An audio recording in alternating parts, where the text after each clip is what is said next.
కార్మిక దినోత్సవం మేడే సందర్భంగా కార్మిక సోదరులందరికీ సోదరిమణులందరికీ శుభాకాంక్షలు. హక్కుల కొరకు పోరాటం చేసి పని గంటల విషయంలో జీతభత్యాల విషయంలో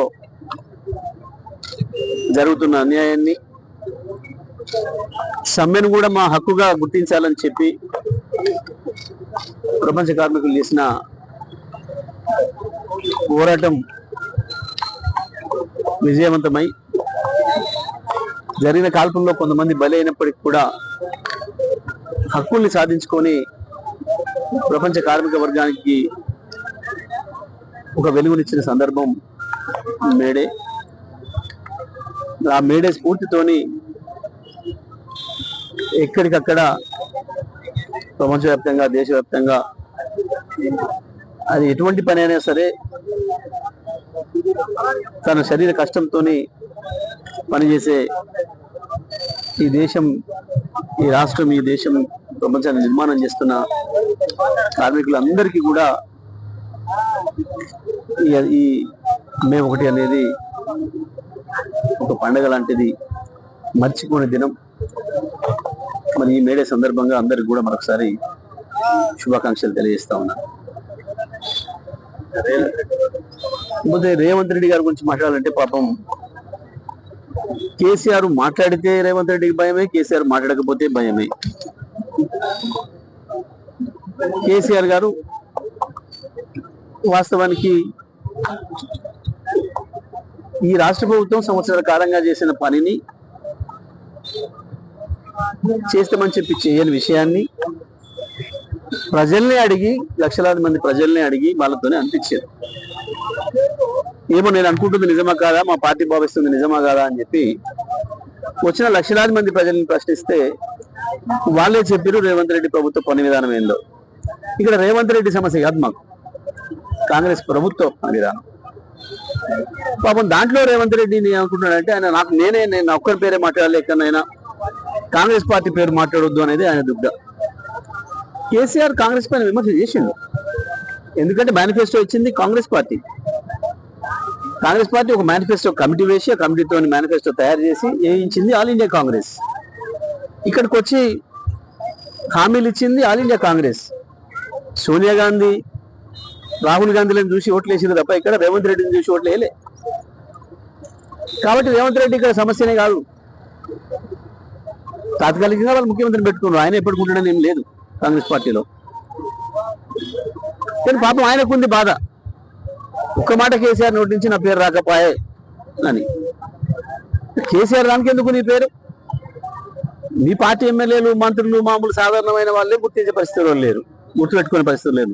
ఎక్కడ గుర్తుపెట్టుకుంటారు? ఏదైనా ఒకటి గుర్తుపెట్టుకునే పని చేస్తే గుర్తుపెట్టుకుంటారు. పెట్టుకుంటారు. ఎవరు పెట్టుకుంటారు? లగచర్ల బాధితులు గుర్తుపెట్టుకుంటారు, నీ హైదరాబాద్ బాధితులు గుర్తుపెట్టుకుంటారు, నీ మూసి బాధితులు గుర్తుపెట్టుకుంటారు, లేదా నీ చేత చంపబడ్డ గురుకుల విద్యార్థుల తల్లిదండ్రులు, కుటుంబ సభ్యులు గుర్తుపెట్టుకుంటారు. ఈ కొద్దిమంది గుర్తుపెట్టుకుంటారు నీ దుర్మార్గాలకు బయన వాళ్ళు. ఏం గొప్ప చేసినామని చెప్పేసి పోవడపోయారు, నిన్ను మాట్లాడకపోయాను. లేడు కేసీఆర్ అయిపోయింది, కేసీఆర్ పనికి అర్థం చేసిన అనిపించింది కదా. మరి మళ్ళీ కేసీఆర్ నా పేరు తలపై ఆయన కేడుస్తాను. ఏం మాట్లాడినావు? ఎందుకు విలనైంది కాంగ్రెస్? తెలంగాణ ఇచ్చినందుకు అన్నావు కదా. తెలంగాణ బిడ్డల్ని చంపినందుకు విలనైంది. ఉన్న తెలంగాణను తీసుకుపోయి ఆంధ్రాలో కలిపినందుకు విలనైంది. ఇచ్చిన హామీలు తుంగలో దొక్కి తెలంగాణను మోసం చేసినందుకు విలనైంది. 69లో ఇచ్చిన మాట నిలబెట్టుకోవడం లేదు కేంద్ర ప్రభుత్వం కానీ సమైక్య ఆంధ్రప్రదేశ్ నాయకులు. ప్రతి దాంట్లో మోసం చేసి అడుగడుగునా మా రాష్ట్రం మాకు ఇవ్వండి అని అడిగితే 400 మందిని కాల్చి చంపినందుకు విలనైంది. ఆ తర్వాత అనేక పద్ధతుల్లో తెలంగాణ గొంతుకలు విలిపించిన వాళ్లను రకరకాల పేర్లు పెట్టి కాల్చి చంపినందుకు విలనైంది. 2001లో కేసీఆర్ నాయకత్వంలో మళ్ళీ ఉద్యమం ప్రారంభమైతే 2004లో చంద్రబాబు చేత నడ్డి విరగొట్టుకొని అడ్డం పడ్డ మీ కాంగ్రెస్ కేసీఆర్ను ఆసరా చేసుకొని అధికారంలోకి వచ్చి రాష్ట్రంలో, కేంద్రంలో, యూపీఏలో పెట్టి 5 ఏళ్లు మోసం చేసి తెలంగాణ ఇవ్వకుండా చివరికి కేసీఆర్ దీక్ష కూర్చున్న సందర్భంలో వచ్చిన ఉద్యమంలో అనేక మంది పిల్లల్ని చంపినందుకు విలనైంది కాంగ్రెస్. ఎందుకు విలనైంది కాంగ్రెస్? కాంగ్రెస్ ఏదో తెలంగాణ మీద దయదలిసి ఇయ్యలే. కాంగ్రెస్ ప్రజలు తంతరన్న భయానికి ఇచ్చింది. చచ్చిపోయిన కుటుంబాల ఉసురు తగులుతుందన్న భయానికి ఇచ్చింది. దర్శి తెలంగాణ ప్రజల ఉద్యమానికి భయపడి కేసీఆర్ దీక్షకు లొంగి ఇచ్చింది తప్ప కాంగ్రెస్ బాకీ ఉన్నది కాబట్టి ఇచ్చింది. ఇస్తున్నాను అనేక సందర్భాల్లో మాట ఇచ్చింది కాబట్టి ఇచ్చింది. మాట ఇచ్చి ఓట్లు ఎంచుకుంది కాబట్టి ఇచ్చింది. కాంగ్రెస్ ఊరికనే ఇయ్యలే, చివరికి తనబడి ఇచ్చింది. అందుకే విలనైంది. ఎందుకు విలనైంది అంటే కాంగ్రెస్ ఎందుకు విలనైంది దానికి మేమెవరమో కాదు, నువ్వే సాక్షివి. నువ్వు మాట్లాడిన మాటలు ఉన్నాయి. సోనియా గాంధీ బలిదేవత అని నువ్వు మాట్లాడిన ఉపన్యాసం ఇప్పటికి కూడా తిరుగుతూనే ఉంది, ప్రజల చెవుల్లో మారు మోగుతూనే ఉంది. నువ్వు మాట్లాడిన మాటలన్నీ సోనియా గాంధీ గురించి. మేము మాట్లాడలే, కేసీఆర్ ఎప్పుడు మాట్లాడలే. కేసీఆర్ ఎప్పుడు బలిదేవత అనలే సోనియా గాంధీని. ఇచ్చి తీరాలి, నువ్వు మాట ఇచ్చినవని అడిగాడు. నీలాగా మాట్లాడలే. ఆనాడు బలిదేవత అయింది నీకు, ఇవాళ నీకు పదవి ఇచ్చినందుకు మళ్ళా అమ్మవారైంది. ఇది నీ బతుకు. ఏ రకంగా పూటకో మాట మారుస్తావో, అధికారం కొరకు ఏ రకంగా నువ్వు దిగజారుతావో నీ మాటలు తెలియజేస్తా ఉన్నాయి. కాబట్టి కేసీఆర్ గురించి ఇప్పటికైనా ఈ అవాకులు చెవాకులు తేలటం మానుకో.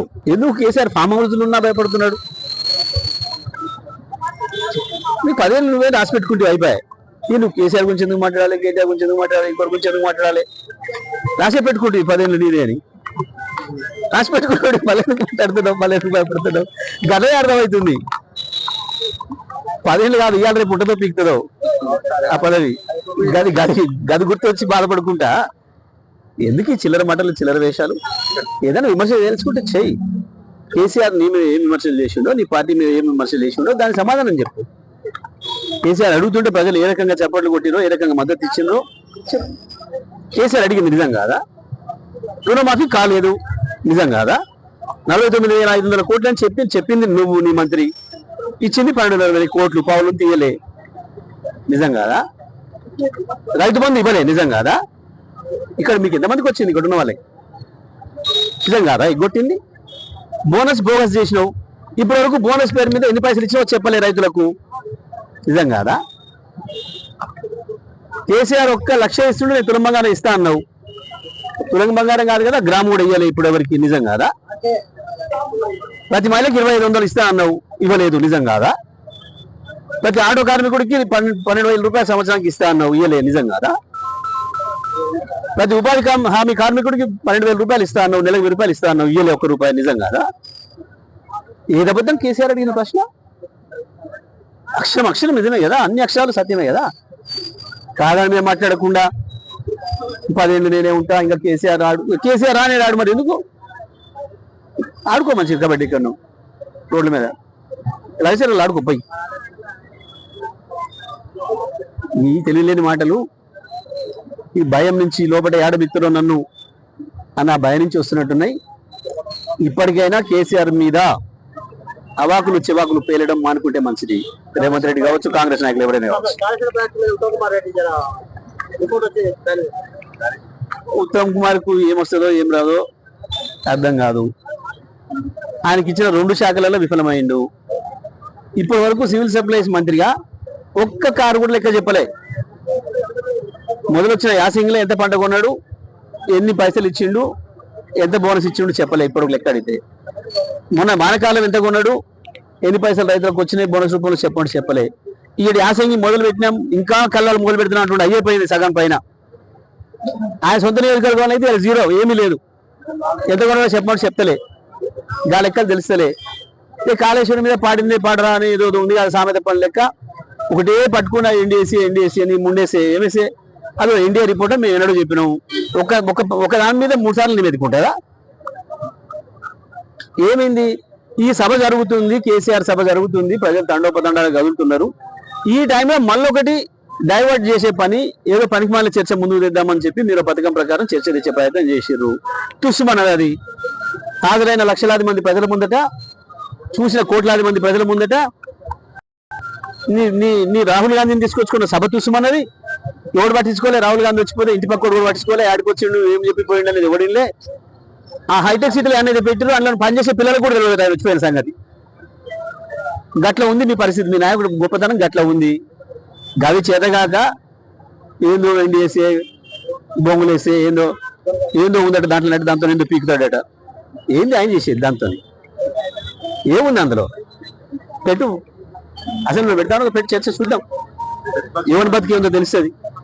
దమ్ములేక చేతగాక కరెంటు కొని రైతాంగానికి నీళ్ళు ఇచ్చే ఇష్టం లేక, కరెంటు కొంటే కమిషన్ రాదు కాబట్టి కరెంటు కొనక లిఫ్ట్ ఇరిగేషన్లు ప్రారంభం చేయక లక్షలాది ఎకరాలను ఎండబెట్టిన దుర్మార్గులు వీళ్ళు. మేము ఛాలెంజ్ చేసినాం, ఇవాళ కూడా మళ్ళీ ఛాలెంజ్ చేస్తున్నాం. కాళేశ్వరం మేడిగడ్డ ప్రాజెక్టు మాకు అప్పచెప్పండి, 3 రోజులలోనే నీ నేలమరికి నీళ్ళు తీసుకొస్తా, నీ నడుగుడంపు నీళ్లు తీసుకొస్తా అని చెప్పి ఛాలెంజ్ చేసిన దమ్ముంటే ఇప్పటికైనా మేము సిద్ధంగా ఉన్నాం. ఇవాళ ఇచ్చిన 3 రోజుల్లో నీళ్ళు ఇస్తామని చెప్తున్నాం. మేము అన్ని మంచిగా ఉన్నాయి, సున్నీళ్ళ మంచిగా ఉంది, అన్నాల మంచిగా ఉంది, మేడిగడ్డ మంచిగా ఉంది. మేడిగడ్డ ప్రాజెక్టు మీద పోయి మేము నిలబడ్డమని కదా కేసు పెట్టిండ్రు, డ్రోన్ కెమెరా ఏదేసారు మా పర్మిషన్ లేకుండా అని. అక్కడనే అర్థమైపోయింది కదా వీళ్ళు చేతగంతనము. ఉత్తమ్ కుమార్ రెడ్డి ఉత్త మాటలు ఉత్త కోతలే తప్ప, ఉత్తర కుమార్ ప్రగల్భాలు తప్ప అందులో అక్షరం నిజం ఉండదు. ఇప్పుడు మాట్లాడి అర్థమైపోయింది, ఏముండదు ఆ NDSCలో.